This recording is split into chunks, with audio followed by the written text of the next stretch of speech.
La jeunesse de Houndé réunie au sein de l'Association pour le développement de Houndé en abrégé ADO sollicite votre soutien pour l'exécution de ces activités 2012 qui se dérouleront le 25, 26, 27 mai 2012 à Houndé. Nous espérons compter sur votre réactivité. 24 heures chrono, 24 heures chrono saison 2, 24 heures chrono saison 3.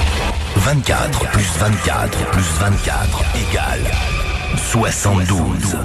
Ça fait donc 72 heures que Jack Bauer, notre héros, n'a pas dormi, pas même mangé, même pas un lion ou un bounty, rien. Walou, Zobi, pas pris le temps de faire caca, ni même un petit pipi comme ça vite fait sur le pouce. Et heureusement, parce qu'il n'a pas le temps non plus de se laver les...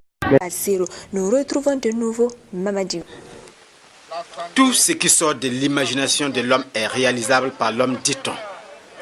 C'est cette motivation qui a permis à un groupe de jeunes de Houndé d'organiser en 24 heures chrono un tournoi de football.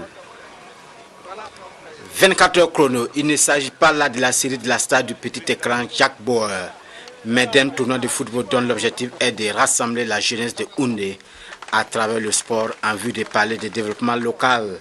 Il faut qu'on se rassemble autour de thèmes comme le sport, comme la culture, comme le théâtre, comme le travail, plutôt que de se rassembler autour de quelques verres de liqueur ou quelques d'autres activités qui ne sont pas susceptibles de nous rapporter quelque chose tant sur le plan économique que sur le plan moral.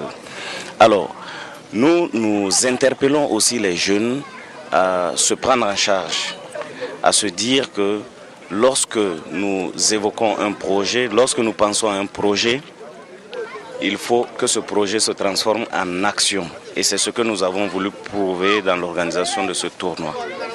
C'est ainsi qu'est partie la première édition de 24 heures chrono.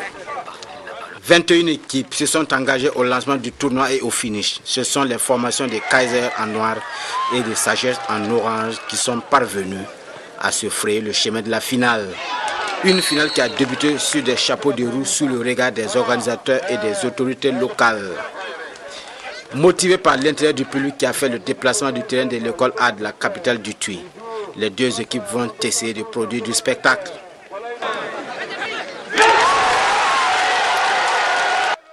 Au coup de sifflet final de cette rencontre de 2 fois 20 minutes, Kaiser sort victorieux par le score de 2-0. Pour un essai, le bilan du tournoi 24 heures chrono est jugé positif. L'organisation de ce tournoi participe de l'animation du sport au niveau de notre province. M'adressant aux parrains, je vais les encourager à continuer sur cette lancée parce que l'initiative est très louable.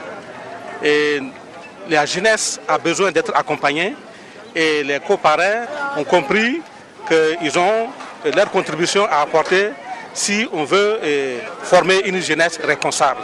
Donc à travers cette coupe, ils ont démontré qu'ils sont toujours avec leurs petits frères, qui les accompagnent dans toutes les initiatives qu'ils prennent.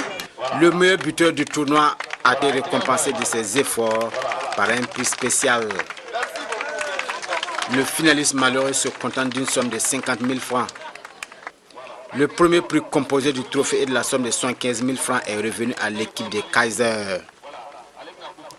Avec un total de 64 buts marqués en 23 matchs, le tournoi pourrait être pérennisé dans l'optique de la promotion et de l'épanouissement de la jeunesse de...